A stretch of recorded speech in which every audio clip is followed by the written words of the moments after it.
Hey guys, my name is Dylan with the anime summary. The story starts with a young man named Sato riding the bus on the way to his programming job. When arriving, he bumps into his coworker and congratulates Sato on the grind again for working over the weekend and heads to his spot to begin working. While working, he gets relieved knowing that he's almost done finishing everything to do with the game Death March and looks around the room. One of his coworkers reports to Sato on the fact that he's getting complaints that the game is way too hard. But Sato replies stating that if he makes the game any easier that the directed audience wouldn't enjoy it as much. He agrees and calls the boss while Sato goes to get some lunch and notices a little girl crying. The mom comes out of nowhere to comfort her and thanks Sato for looking after her and leaves. Back at work later in the night, Sato tries out the new games he's been working on and his coworker appreciates his hard work and leaves the office. He then proceeds to work night and day at the office, being really tired and frustrated having to do most of the work on fixing the bugs in the game. At night, Sato pulls out his mattress to sleep on and goes to sleep. Later during that night, Sato is teleported into a mysterious world. He tries recalling someone from his world but realizes that it doesn't work. Also coming to the fact that he looks the exact same from high school, Sato checks the menu of the game to realize it's all the games he's been working at work mashed into one. He opens the map to see that he's in the Valley of Dragons, then notices a bunch of red circles on his map being enemies that are zooming in close on him. He checks their stats to see a group of lizardmen no lower than level 50, then they get off their horse and spot Sato firing a wave of arrows at him, grazing his face. He uses his Meteor Strike ability to take out all of the monsters, gaining experience and items from them. Sato awakens on the ground from the Meteor Strike. He starts getting up to see that one of the lizardmen survived his attack. The lizardman throws his sword, challenging Sato to a duel. He charges at Sato, slashing him onto the ground, but fights back, throwing the sword at the lizardman and taking him down, acquiring a new skill and item from it. He checks his menu bar to see that there isn't a logout or save button there. Sato realizes that he's already acquired the self-healing skill and that the pain has already gone away, including him already hitting level 310 and maxing out all of his skills. He checks his skill sets as well as mastering the Meteor Shower and revealing the entire map. Sato tries using the Meteor Strike ability again, setting it at a distance and realizing that it's too close and starts sprinting away, falling into a protected barrier and getting away. The next day, Sato locates the soldier stronghold and scouts with his map towards Seiju City. He notices that a bunch of troops are approaching, being their average level is level 7. Sato goes up to scan for the level 30 Wyvern, but gets snuck up on from behind and falls to the ground. With the Wyvern approaching the group of soldiers, they use arrows and try to oppress it but fail, being deflected by the Wyvern. The soldiers in the back use suppressing magic by only slowing down the creature temporarily. A girl from the Knights with the green hair named Zenna uses magic to take out the Wyvern but gets knocked away high into the sky as a result. Sato notices the girl in the hair and jumps up to rescue her. On the road, Sato lets Zenna down and she thanks him for saving her. He recalls having already met this girl all the way back in high school. They greet each other with their names and an arrow almost grazes Sato, with Zenna and Sato getting approached by more soldiers demanding to know of him.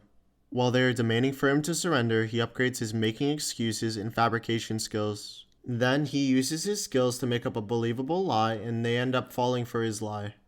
They go together as one on a carriage into the city of Syria. In the city, Luna introduces him to a man that can help with recovering his papers since he has lost them. He tells Sato to put both of his hands onto the Yamato stone. He thinks about what name he should go by in the city to be his official name, but just decides to go with the name Sato. The soldier prints his signature and Sato thanks him for it. After leaving, Sato thanks Luna for the help and they both part ways. While looking around the city, Sato is pleased with how cool the game design is in the game. Sato and a lady he met are at a hotel searching for items using his keen hearing ability to scout the area and notices that demi-humans are in this world. Humans from the world push the demi-humans onto the ground, making her cry and scold her for being a slave. Sato uses his poker face to scare away the townsfolk and reorganize their wood pieces back together, and they thank him for his kind gesture. They run to their mom, pointing at Sato, telling her that he saved them. Then, the mother and her kids wave at Sato with him waving back, and they set off on their journeys throughout the town. After saving them, they went shopping for clothes and stumble across a guy selling hair clippers. He haggles him down to 2 coppers and 3 bits, and the girl thanks Sato for his generosity.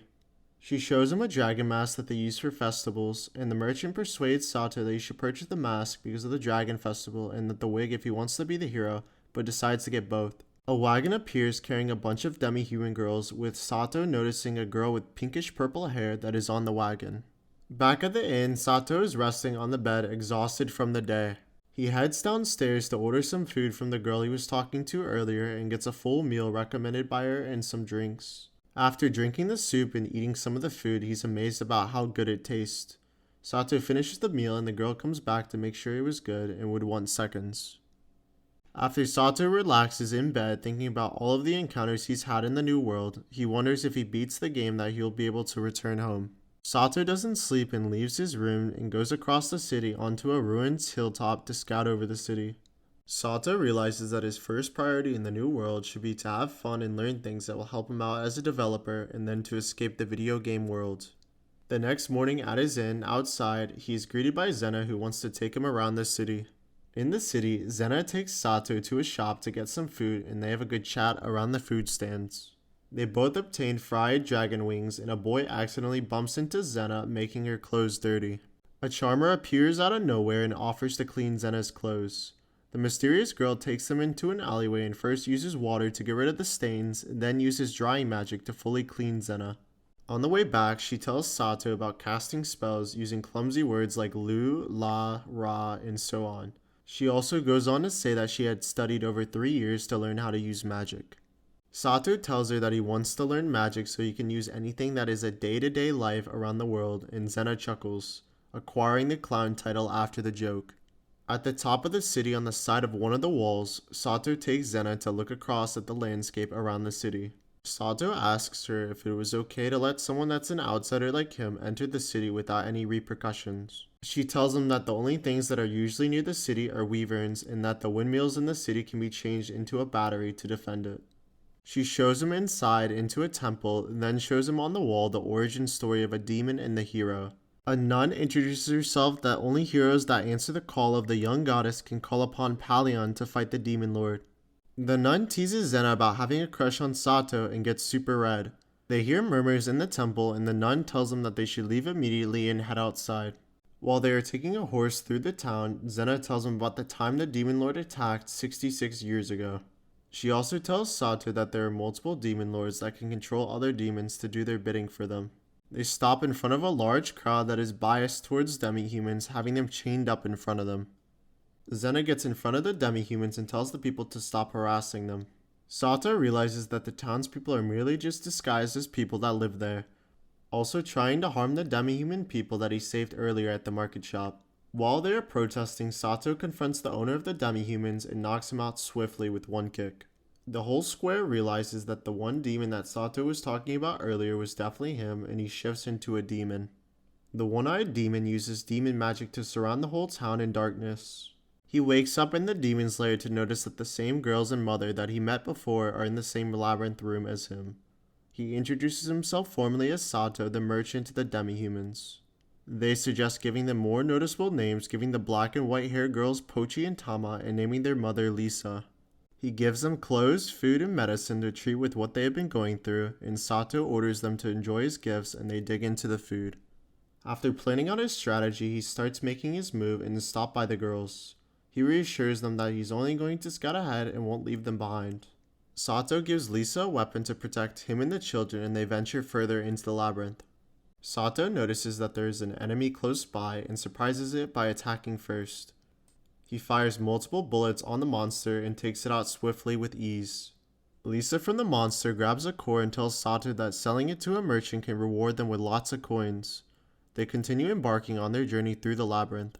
While walking, he checks the experience bars on his new friends and notices that their XP bars aren't increasing and assigns the little girls jobs to collect stones.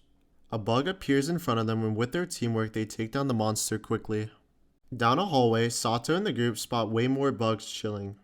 He tells Pochi to throw stones and she does so and knocks over the bug so he can't move. Pochi freaks out thinking the bug is chasing her and Sato picks her up to calm her nerves down. He tells her that if she panics again that she could end up in serious danger. After exploring through the dungeon, Lisa requests Sato if she could start a fire and grants her permission to cook some frog meat. He tells them to eat up as well, and they dig into the frog feast. After getting rest, they continue their journey in the labyrinth. On their path to find the one-eyed demon, they see a spiderweb containing people inside of the cocoons. They first rescue a noble man that has been from the Yamato region for a while and a traitor. He notices that the last guy was the same guy harassing the demi-humans and decides not to save him. After, they notice a battle from down the hall and see knights fighting slimes. Sato takes out the slime, attacking Zenna, and she runs into his arms, thanking him. The nun after the fight uses holy water magic to heal everyone around her. The group finds a mysterious door in the middle of the labyrinth and try opening it up with their weapons. They get the door open and notice a treasure box inside and open it to reveal the one-eyed demon hiding. Before anything happens, the demon uses rock magic to target the group and hypnotizes everyone to go against each other. The demon morphs into a human form and tackles Sato to another floor. Once standing up, he takes down the monster fast. Sato heads up back to where everyone is fighting and disguises himself with a mask right before he takes out the one-eyed demon. The demon transforms into a demon lord standing above Sato. The demon lord uses abilities to knock everyone away, having people in Sato use energy to save them. Sato thinks about using a meteor shower but realizes that it will probably destroy everyone along with it.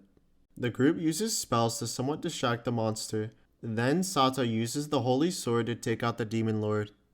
Outside, after defeating all the monsters, the guy who was harassing the demi-humans thanks him and the girl for saving him. Zenna comes over to hug him, thankful that he is safe, and the traitor introduces a new character from before called Arisa, the purple-haired girl. If you guys like what you saw, be sure to subscribe, like the video, and we'll see you in the next video. Hope you guys have a great day. Peace.